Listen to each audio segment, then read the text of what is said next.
हरदम उचारा करूं मैं और जहां भी रहूं बस हरदम तुम्हारे कमलवत चरण में गुजारा करूं बनाना अयोध्या अयोधपुर के वासी अयोध्या के राजा के गृहदास दासी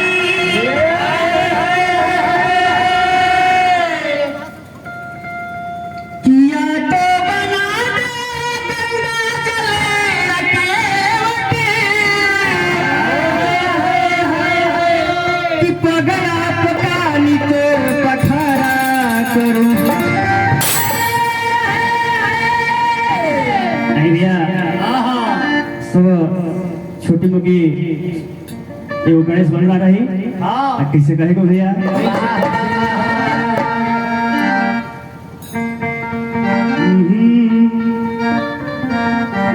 कि गजानन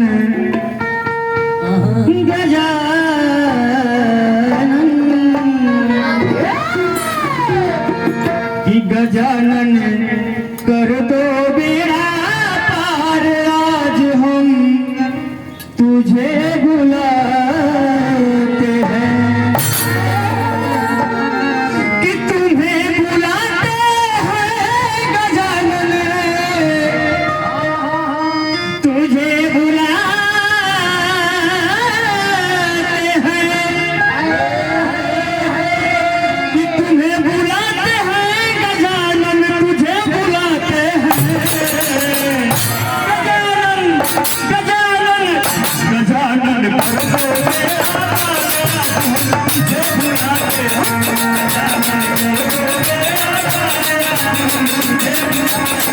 गजानन कर दो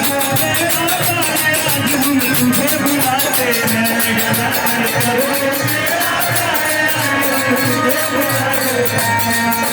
तुम्हें बुलाते हैं गजानन तुझे बुलाते हैं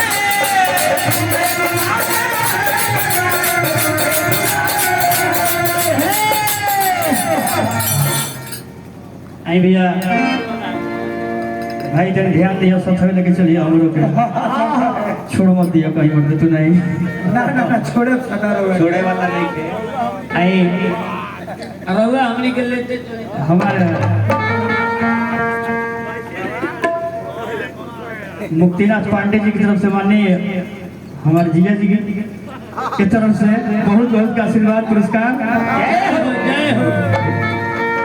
नगदे 6 गो बटे मीठा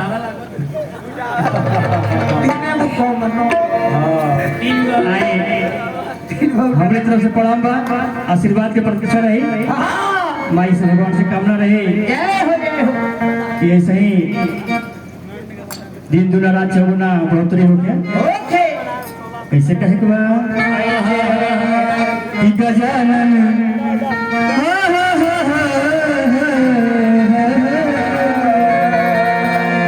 गजानन कर दो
हमारा सुनील शर्मा जी की तरफ से बहुत बहुत के आशीर्वाद पुरस्कार हार्दिक अभिनंदन वंदन माई से भगवान से कामना बा कि भैया को सुख में राखी। देखिए भैया यही भगवान गणेश के जिस रोड़ा सब क्षेत्र में जगह डबल भाई का होला